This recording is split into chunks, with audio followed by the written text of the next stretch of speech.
Assalamualaikum warahmatullahi wabarakatuh.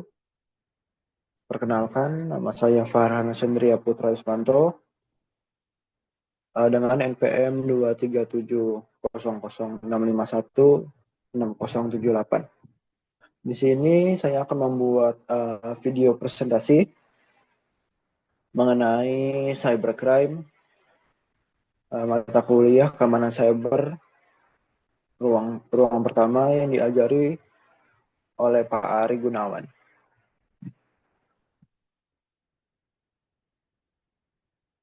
Oke, yang pertama itu ada pengertian cybercrime itu sendiri. Cybercrime itu adalah suatu tindakan kriminal yang dilakukan memanfaatkan sistem komputer, jaringan internet, ataupun teknologi informasi dan komunikasi lainnya, baik sebagai alat, target, maupun terjadinya kejahatan. Sebagai cybercrime sendiri itu memiliki dua jenis. Yang pertama itu cybercrime dependence, yaitu kejahatan yang hanya bisa dilakukan oleh komputer atau jaringan maupun hacking atau yang berhubungan dengan teknologi. Yang kedua itu adalah cyber enabled crimes, kejahatan tradisional yang diperkuat oleh teknologi digital. Kalau cyber dependence crimes ini dia hanya bisa dilakukan ketika ada sebuah teknologi. Pengecualian untuk cyber enabled crimes ini, baik itu ada teknologi ataupun tidak, cyber enabled crime ini dapat dilakukan di lapangan. Oke. Yang pertama kita akan menjelaskan apa itu cyber dependent. Cyber dependent ini adalah sebuah kejahatan yang sepenuhnya bergantung pada teknologi yang seperti saya bilang di awal, terutama pada jaringan komputer atau sistem komunikasi elektronik. Kejahatan ini tidak dapat terjadi tanpa adanya perangkat teknologi informasi sebagai alat utama maupun target kejahatan itu sendiri. Karakteristik dari cyber dependent ini adalah bergantung sepenuhnya pada perangkat digital, menyerang sistem atau jaringan sebagai target utama, dan penyerangan ini biasanya berskala besar dan berdampak sistematik. Selanjutnya saya akan menjelaskan jenis-jenis cyber independent crimes. Yang pertama itu ada malware. Malware adalah perangkat lunak yang berbahaya yang dirancang untuk merusak, mencuri, atau mengganggu sistem komputer itu sendiri tanpa izin atau pengetahuan pengguna. Contohnya itu seperti virus yang menyebarkan file-file atau program yang bisa mengambil data-data kita. Yang kedua ada worm, itu menyebar otomatis ke banyak perangkat tanpa bantuan manusia. Yang ketiga ada spyware. Spyware ini mengintai seluruh aktivitas pengguna dan mengambil serta mencuri data pribadi. Selanjutnya ada hacking. Hacking ini adalah tindakan memasuki sistem komputer, jaringan atau secara ilegal dengan tujuan untuk mencuri atau memata-matai informasi. Hacking ini biasanya mencuri data pribadi atau bisnis, biasanya terjadi karena adanya iri hati dalam hal personal ataupun bisnis. Yang kedua itu adalah mengubah atau menghancurkan suatu sistem. Yang ketiga itu ada DDoS atau Distribute Denial of Service Attack. DDoS ini adalah serangan yang membanjiri server atau situs dengan trafik secara massal, sehingga sistem itu tidak bisa diakses oleh pengguna. Ciri khasnya adalah DDoS ini dilakukan dari banyak komputer atau botnet, menyebabkan kelumpuhan layanan digital, sering digunakan untuk memeras ataupun sabotase. Oke, selanjutnya ada botnet. Botnet ini adalah suatu jaringan komputer yang telah terinfeksi malware dan dikendalikan oleh jarak jauh oleh pelaku botmaster tanpa sepengetahuan pemiliknya. Fungsinya ini adalah mengirim spam, meluncurkan serangan DDoS, dan menyebarkan malware itu ke perangkat lain. Selanjutnya ada illicit intrusion atau akses ilegal ke sistem, tindakan masuk ke sistem atau jaringan tanpa izin, baik itu untuk melihat, mencuri, maupun untuk mengubah data, termasuk dalam kategori hacking, tapi juga bisa dilakukan oleh orang dalam. Selanjutnya ada networking disruption atau gangguan jaringan. Network disruption upaya untuk mengacaukan operasional sistem jaringan seperti memutus koneksi, menjatuhkan server, atau merusak komunikasi data. Hal ini biasa dilakukan untuk sabotase atau merusak reputasi suatu perusahaan atau merusak suatu reputasi seseorang.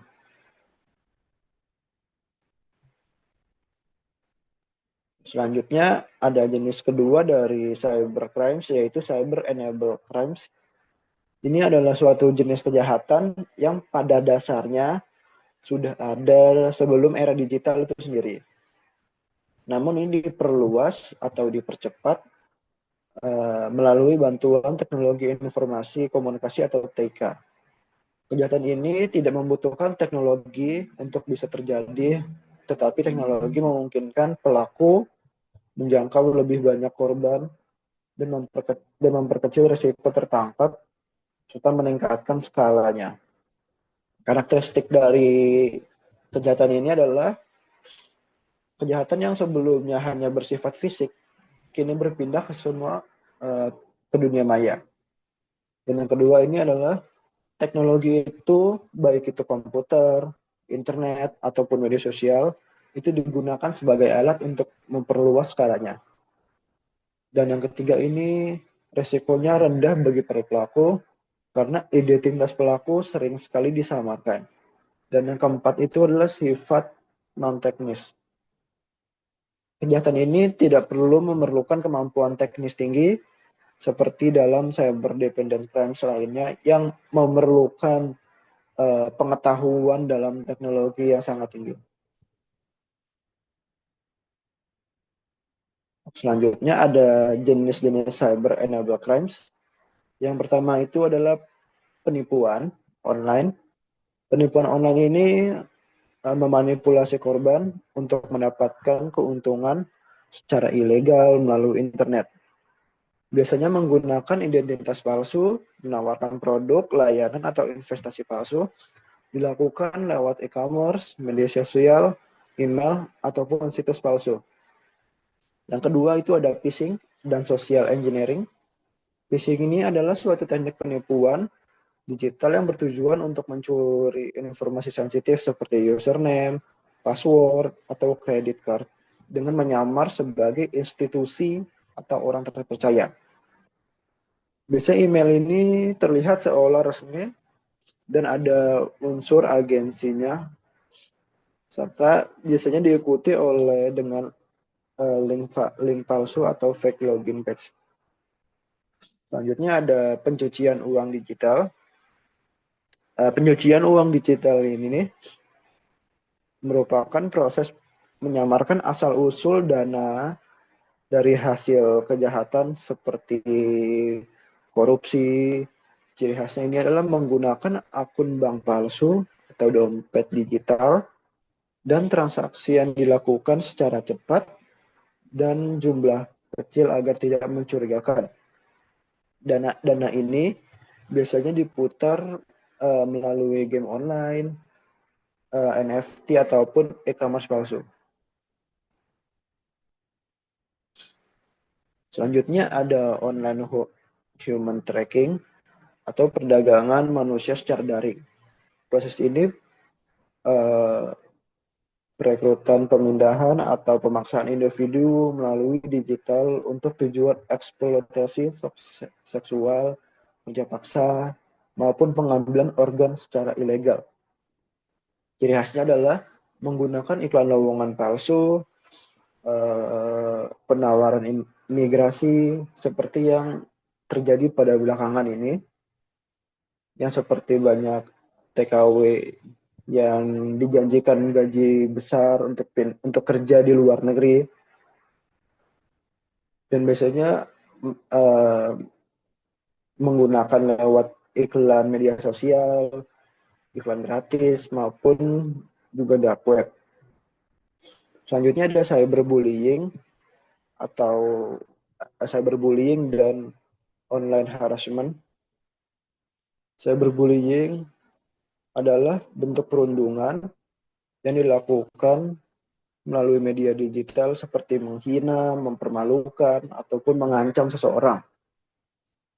Cyberbullying ini sudah banyak terjadi di lingkungan sosial, baik itu di sosial media merupakan Instagram maupun TikTok, maupun media sosial lainnya. Dan online harassment ini itu sama saja dengan cyberbullying, tapi cangkupannya lebih luas,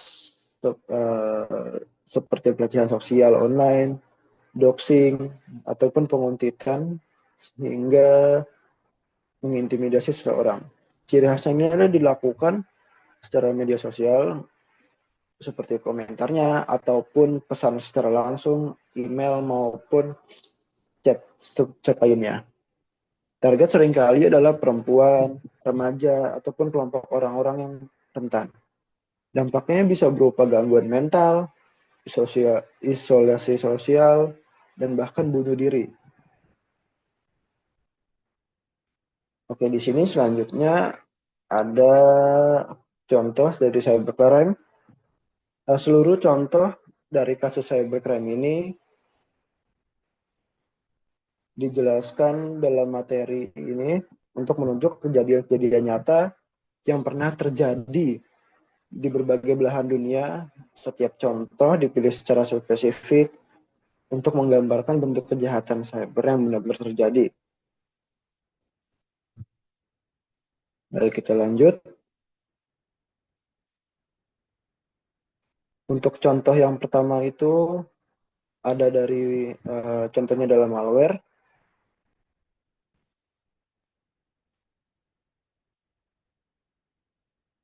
Malware ini adalah perangkat lunak yang berbahaya yang dirancang untuk merusak, mencuri, atau mengganggu sistem komputer. Contohnya adalah kasus WannaCry 2017 yang ransomware ini mengunci ribuan komputer dari rumah sakit, universitas, dan perusahaan di seluruh dunia. Dan korban-korban dipaksa untuk membayar tebusan untuk memulihkan datanya. Selanjutnya yang kedua itu adalah hacking. Hacking ini adalah akses ilegal yang masuk ke sistem atau jaringan komputer tanpa izin dengan tujuan untuk mencuri atau memanipulasi data. Contohnya itu seperti pada tahun 2020, peretasan Tokopedia, hacker ini membobol hingga 97 juta akun pengguna dan menjual datanya di dark web. Data yang bocor ini termasuk email, nama pengguna, dan password. Dan yang ketiga ada DDoS attack. DDoS ini membayari suatu sistem atau situs dengan trafik palsu hingga server tidak dapat melayani pengguna normal. Serangan DDoS ini contohnya pada KPU RI tahun 2019, website KPU dilaporkan sempat lambat diakses selama perhitungan suara akibat trafik mencurigakan dari luar negeri. Yang keempat itu ada botnet, yaitu sekelompok komputer yang telah terinfeksi malware dan dikendalikan jarak jauh untuk melakukan serangan atau spam. Contohnya pada tahun 2016 itu botnet ini menginfeksi jutaan perangkat IoT seperti kamera, router, untuk menyerang situs besar seperti Twitter ataupun Netflix. Dan contoh selanjutnya itu ada illicit intrusion, penyusupan ilegal ke sistem komputer yang sering dilakukan oleh orang dalam atau pihak tak berwenang. Contohnya seperti pada kasus Uber tahun 2016 yang dimana data 57 juta pengguna Uber dicuri oleh mantan karyawan yang mengakses sistem tanpa otoritas atau tanpa izin. Selanjutnya ada penipuan online. Kejahatan ini adalah menipu untuk memperoleh uang atau barang melalui internet maupun media sosial lainnya. Contohnya itu seperti sekarang, orang-orang yang menjual barang-barang dengan harga yang murah, maupun orang-orang yang menjual seperti di Facebook atau di Instagram, para korban-korban yang tertarik maupun yang sudah transfer uangnya, itu seketika para pelaku itu langsung menghilang agar bisa mengambil uang itu dan lanjut ke korban-korban lainnya. Selanjutnya ada phishing dan social engineering. Itu adalah menipu korban secara sukarela, memberikan informasi sensitif dengan menyamar sebagai pihak terpercaya. Contohnya ini email palsu dari bank ataupun pesan SMS ataupun pesan WhatsApp. Korban diarahkan langsung untuk login ke situs palsu ataupun ke link-link palsu yang tampak seperti situs asli. Ketika pengguna itu membuka situs itu, data-data atau rekeningnya akan langsung hilang seketika. Selanjutnya ada pencucian uang. Ini menyembunyikan atau menyamarkan dana ilegal dengan mengalirkan melalui transaksi digital yang rumit. Contohnya ada transaksi kripto anonim. Dana hasil penipuan dikonversi ke mata uang kripto, lalu dipindahkan antar akun dan akun untuk menyulitkan pelacakan. Sama seperti kasus korupsi di Indonesia saat ini. Oke, selanjutnya ada metode cybercrime. Yang pertama itu ada phishing. Phishing ini adalah metode di mana pelaku itu melabui korban agar sukarela memberikan informasi sensitif seperti username, password, maupun data keuangan lainnya. Biasanya melalui email, pesan teks, atau situs web palsu. Selanjutnya ada malware injection. Malware injection ini adalah pelaku menyisipkan malware seperti virus Trojan, spyware, atau ransomware ke dalam perangkat korban melalui tautan, lampiran email, aplikasi, maupun situs lainnya. Malware ini dapat mencuri data, merusak sistem, atau memberi kendali jarak jauh kepada pelaku. Selanjutnya ada SQL injection. SQL injection ini secara teknis menyusupkan kode berbahaya ke dalam form input website agar pelaku dapat mengakses database ke situs tersebut. Ini sering terjadi pada situs yang keamanannya lemah. Contohnya peretas menyusup ke situs sekolah dan mengubah nilai siswa dari database secara ilegal. Selanjutnya ada social engineering. Teknik manipulasi psikologis ini untuk memancing korban agar melakukan tindakan tertentu seperti membocorkan informasi, mengklik tautan, ataupun mentransfer sejumlah uang. Ini biasa dilakukan melalui percakapan langsung, baik itu di media sosial, melalui chat WhatsApp atau chat media sosial, maupun langsung penelpon seperti yang banyak dilakukan oleh penipu-penipu saat ini. Biasanya penipu ini langsung menelpon korban dan menyamar sebagai customer service atau sebagai keluarga korban untuk meminta sejumlah uang. Selanjutnya ada brute force attack.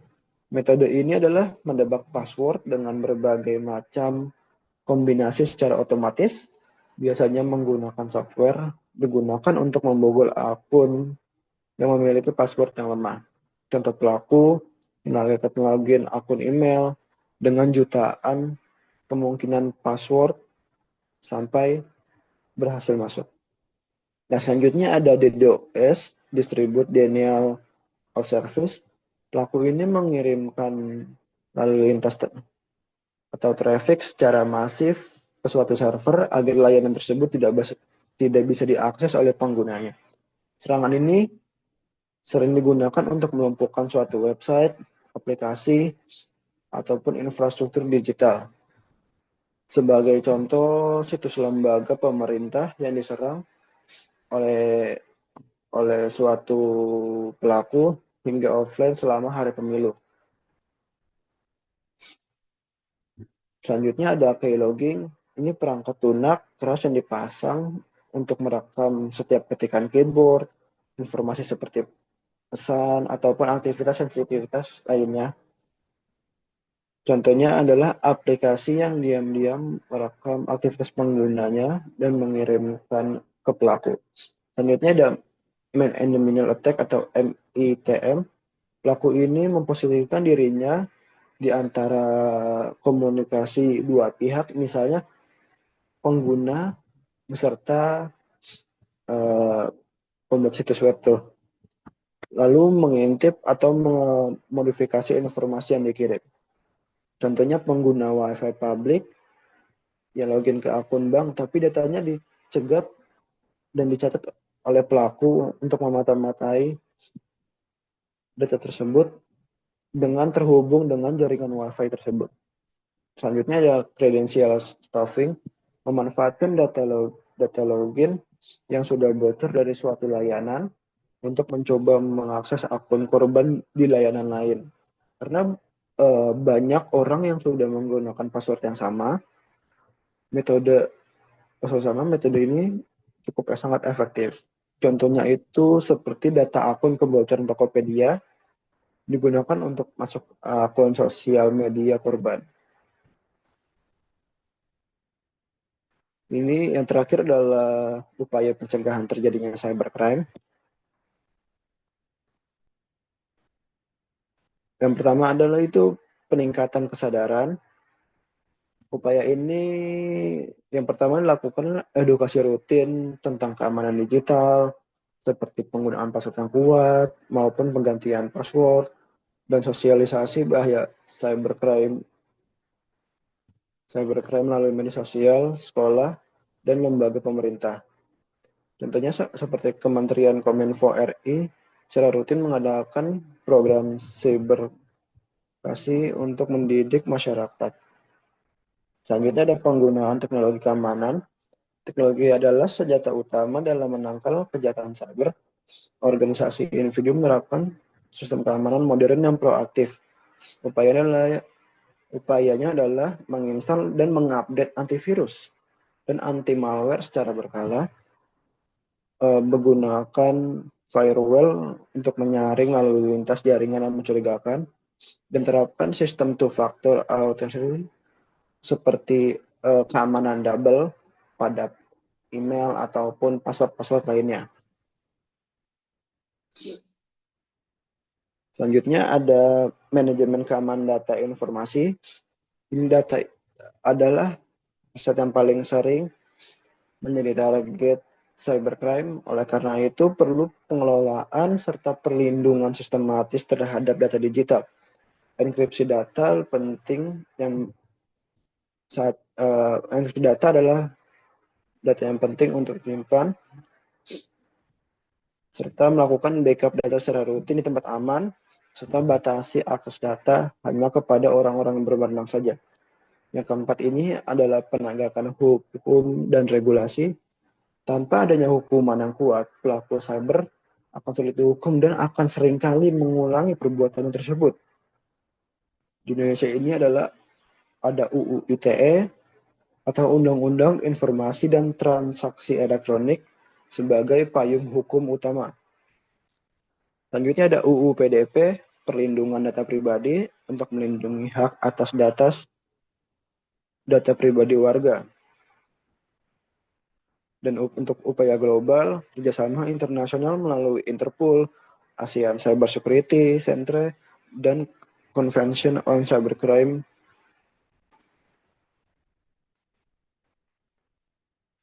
Selanjutnya ada respon and recovery, itu seperti pemulihan bagi korban yang setelah terkena serangan. Upaya ini adalah untuk melatih para korban secara one by one melalui rencana yang sudah disiapkan. Lakukan forensik digital untuk melacak pelaku dan memahami sumber serangan. Dan segera pulihkan data dari cadangan dan lakukan patching terhadap sistem yang rentan. Selanjutnya ada kolaborasi multisektor. Cybercrime bersifat lintas batas, sehingga penanganannya tidak bisa dilakukan sendirian oleh satu pihak. Harus ada kerjasama antara pemerintah, lembaga penegak hukum, perusahaan teknologi, komunitas cyber, maupun media dan masyarakat sipil. Contohnya adalah kolerasi antara Kominfo, Tokopedia, kepolisian, dan penanganan kebocoran data pengguna. Dan selanjutnya ada etika digital penguatan karakter, pencegahan kejahatan cyber juga ditanamkan harus sejak dini melakukan pembentukan etika digital, terutama di kalangan anak-anak dan pelajar. Upaya ini dilakukan untuk mendidik karakter berbasis digital di sekolah, menumbuhkan sikap bertanggung jawab, kritis, dan bijak dalam bermedia agar terhindar seperti kasus cyberbullying maupun penipuan serta pencurian, serta mendorong penggunaan teknologi secara positif serta produktif.